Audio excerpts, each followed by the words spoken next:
Make-believe in memory of the fallen.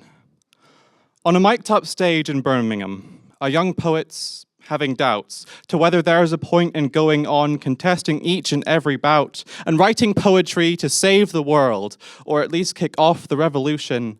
But their notebook's almost full up now and they're becoming disillusioned. They've written litanies in search of change and scribbled prayers across the page, but they preach only to the choir when they finally take the stage. So what's the point of all of this, to stand here and perform when those who need to listen most won't appreciate my form?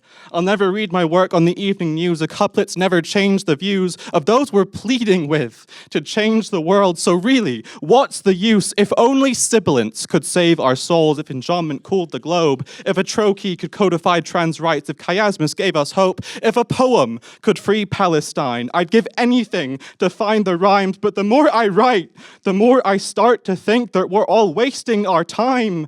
So on a too bright stage in Birmingham, a young poet braves the end of their lifelong love for literature. Their wit and word just can't contend, for our truth stranger than fiction now. And no matter how strong the terms in which we disavow the genocide in Gaza, they're too still weak to lift the rubble. And that's the trouble with our spoken word. We'll never speak like we deserve, to breathe magic in each syllable, articulate a potent spell. It's just 3 minutes of make-believe before we're grounded by the bell. Our poetry is not policy, no matter what Percy Shelley said. If our law's ever unacknowledged, then what's the point in being read? Well, I might not patch the ozone up, but I'll testify to dandelions, so that one day, when they can't see the sun, they'll still cast wishes on the horizons. And if we are what we witness, if we become what we behold, can we ever cure a sickness with just the facts that diagnose? And if our language is our limits, is there not power in a name? So when the newsreaders say Gaza strip, are they aware what's stripped away? If there's really no alternative to the way we've come to know all this, is it not our job to imagine it so that one day it might exist?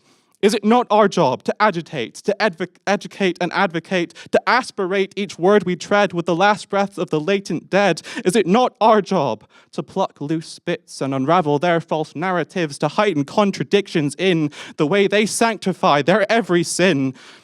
So on my fleeting stage in Birmingham, I'm imagining the earth veering slightly out of orbit, breaking the timeline they assert, and from the river to the sea, we'll say your name until it's free. I'm sorry, it's meager assistance, but at least they can't deny your sheer existence.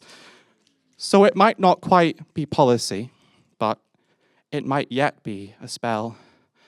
And I might not save the world with this, but it's enough to save myself.